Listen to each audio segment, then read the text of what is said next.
जो निखारना ही है तुमको तो अपने हुनर को निखारो। तुम जो भी हो जैसे भी हो खुद को उसी में स्वीकारो। फिर देखना तुम्हारी शख्सियत में कैसे चमकता ओज और प्रताप है। तुम उन सबको झुठला दो जिन्होंने कहा काला रंग होना पाप है। जी हाँ दोस्तों, रंगभेद एक ऐसी नीति जिसके चलते अश्वेत यानी काले लोगों को पता नहीं कितनी यातना झेलने पर मजबूर होना पड़ा। और दक्षिण अफ्रीका में सदियों से चल रहे इस रंगभेद नीति का विरोध करने वाले महान जननायक थे नेल्सन मंडेला। नेल्सन मंडेला जी 20वीं सदी के महानायक और महानतम लोगों में से एक थे। तो आइए आज हम नेल्सन मंडेला के जीवन को देखते हैं। नेल्सन मंडेला जी का जन्म 18 जुलाई 1918 को मेजो ईस्टर्न केप दक्षिण अफ्रीका में हुआ। उनके पिताजी का नाम गेडला हेनरी मुफाकेनेस्वा था और उनकी मां का नाम नेक्यूफी नोसाकेनी था। नेल्सन जी की मां इनके पिताजी की तीसरी पत्नी थी। मंडेला जी अपनी मां नोसकेनी की प्रथम और पिताजी की सभी संतानों में 13 भाइयों में तीसरे थे। नेल्सन मंडेला जी के पिता हेनरी मेजो कस्बे के जनजातीय सरदार थे।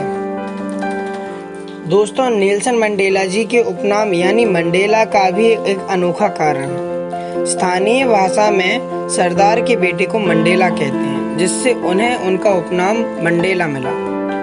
हालांकि उनके पिता ने इन्हें रोलिहलाला प्रथम नाम दिया था, जिसका खोजा में अर्थ है उपद्रवी। नेल्सन मंडेला जी ने 1944, 1961 और 1998 में 3 शादियां की, जिनसे उनकी 6 संतान हुई। मंडेला जी की प्रारंभिक शिक्षा क्लार्कबेरी मिशनरी स्कूल से पूरी हुई। फिर उनकी शिक्षा मेथोडिस्ट मिशनरी स्कूल से हुई, क्योंकि उनकी मां मेथोडिस्ट ईसाई थी। नेल्सन मंडेला जी जब मात्र 12 साल के थे तभी उनके पिता की मृत्यु हो गई और इसके बाद मंडेला जी पर ही घर की सारी जिम्मेदारी उनके ऊपर आ गई। और कहा जाता है ना, कुछ टूटते हैं कुछ बिखरते हैं और विपत्तियों में कुछ लोग ज्यादा निखरते हैं। विपत्तियां ही इंसान को संवरने का भी मौका देती हैं और बिखरने का भी मौका देती हैं। वो व्यक्ति विशेष के चुनाव का नजरिया है कि वो किस राह पर चलेगा। मंडेला जी ने लॉ फर्म में क्लर्क की नौकरी करके अपने परिवार का भरण पोषण किया। देश की मौजूदा स्थिति को देखकर मंडेला जी 1941 में जोहानिसबर्ग चले गए, जहां उनकी मुलाकात वॉल्टर सिसलू और वॉल्टर एल्बर्टाइन से हुई। यही उनके जीवन का पहला ऐसा मौका था जब उन्होंने रंगभेद को दूर करने के लिए राजनीति में कदम रखा और देश हित की लड़ाई के दौरान उनका राजनीतिक करियर और महत्व दोनों ऊपर चढ़ने लगे। मंडेला जी 1944 में अफ्रीकन नेशनल कांग्रेस में शामिल हुए, जो उस समय रंगभेद विरोधी आंदोलन चलाती थी। इसी बीच उन्होंने African national Congress youth league की स्थापना की और फिर बाद में 1947 में वे उसी लीग के सचिव भी चुने गए। 1956 में उन्हें अपने आंदोलनों के चलते 5 साल की जेल भी हुई और फिर 1961 में उन पर और उनके कुछ दोस्तों पर राजद्रोह का मुकदमा चला, पर वे निर्दोष पाए गए। और फिर आखिरकार स्वेज सरकार ने 5 अगस्त 1962 को उन्हें मजदूरों को उकसाने के आरोप में गिरफ्तार कर लिया और 12 जुलाई 1964 में रिबोनिया मुकदमे के तहत उन्हें उम्र कैद की सजा भी मिल गई। पर उनके जेल में रहते हुए भी दक्षिण अफ्रीका में रंगभेद विरोधी स्वतंत्रता आंदोलन बढ़ता ही रहा, कम नहीं हुआ। इस दौरान उन्होंने कई किताबें भी लिखी। रंगभेद विरोधी आंदोलन जब चरम पर पहुंचा तो फिर क्या था, स्वेज सरकार को तो झुकना ही था। जीवन के लगातार 27 वर्ष जेल में बिताने के बाद 11 फरवरी 1990 को मंडेला जी की रिहाई हुई। रिहाई के तुरंत बाद एक समझौता हुआ जिसके अनुसार उन्हें एक नए दक्षिण अफ्रीका का निर्माण करना था। अफ्रीकन नेशनल कांग्रेस 62% मतों से जीती और उसकी सरकार बनी। इस तरह नेल्सन मंडेला जी दक्षिण अफ्रीका समेत पूरे विश्व में रंगभेद के विरोध के प्रतीक माने गए। 2009 में संयुक्त राष्ट्र संघ ने भी उनके जन्मदिन यानी 18 जुलाई को नेल्सन मंडेला अंतर्राष्ट्रीय दिवस के रूप में मनाने का निर्णय लिया था और घोषणा की थी। नेल्सन मंडेला जी को भारत सरकार ने सर्वोच्च पुरस्कार भारत रत्न से भी नवाजा था। मंडेला जी भारत रत्न पाने वाले पहले विदेशी हैं। 10 मई 1994 को मंडेला जी दक्षिण अफ्रीका के सर्वप्रथम अश्वेत राष्ट्रपति बने। उनके मार्गदर्शन में ही लिखी गई दक्षिण अफ्रीका संविधान की प्रस्तावना अभी तक की सभी प्रस्तावनाओं में सर्वोत्तम मानी जाती है। उन्होंने अपने देश में संविधान में भी उन लोगों के साथ ही आगे बढ़ने की बात कही जिन्होंने पिछले 70 से 80 सालों तक रंगभेद की नीति के चलते दक्षिण अफ्रीकी अश्वेत लोगों को प्रताड़ित किया। मंडेला जी का हमेशा से मानना था, अगर आप अपने दुश्मन के साथ शांति बनाना चाहते हैं तो आपको अपने दुश्मन के साथ काम करना होगा, तब वह आपका साथी बनेगा।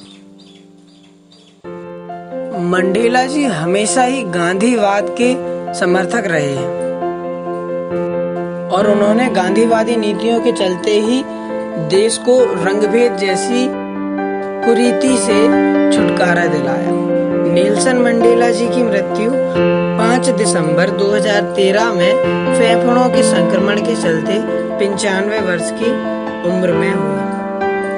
पर इस दीपक ने सारी दुनिया को अहिंसा की रोशनी दी है और ये रोशनी हर इंसान के दिल में हमेशा हमेशा रहेगी।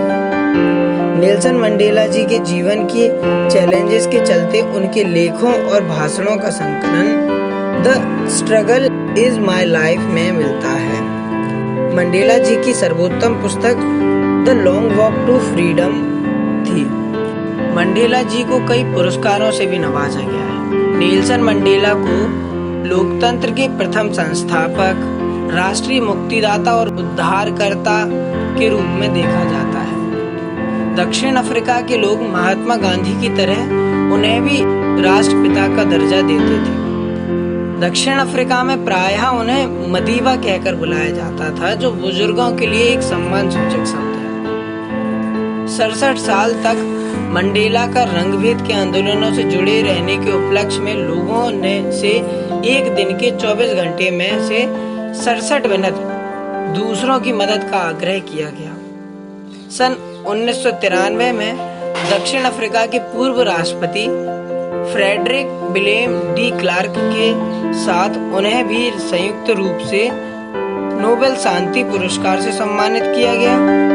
मंडेला को विश्व के विभिन्न देशों और संस्थाओं द्वारा भी कई पुरस्कारों से नवाजा गया, जैसे सन 1990 में भारत रत्न, 23 जुलाई 2008 में नेल्सन मंडेला जी को गांधी शांति पुरस्कार मिला। उन्हें निशान पाकिस्तान पुरस्कार भी मिला, ऑर्डर ऑफ लेनिन भी मिला और इसके अलावा प्रेसिडेंट मेडल ऑफ फ्रीडम आदि कई सारे मेडल्स मिले हैं। दोस्तों, मंडेला जी जैसे युग पुरुष जिन्होंने लगभग अपना सारा जीवन अपने देश और दुनिया को रंगभेद की नीति से बाहर निकालने के लिए दे दिया, या प्रेरणा भी दी, ऐसे महापुरुष की सारी दुनिया और दक्षिण अफ्रीका हमेशा हमेशा ऋणी रहेगी। काश आंखों में रंग ना होते, फिर काले गोरे के भेद ना होते, एक दूसरे को देखकर किसी के दिल में छेद ना होता, ना होता गंदा कुछ, ना होता कुछ साफ, हर व्यक्ति को देखने का एक ही होता हिसाब, ना मिलते ताने किसी को, ना ही भीड़ में जाने से कोई घबराता, जब आंखों में एक ही रंग दर्शाता। काश आंखों में रंग न होते, फिर काले गोरे के भेद न होते, एक दूसरे को देख किसी के दिल में छेद न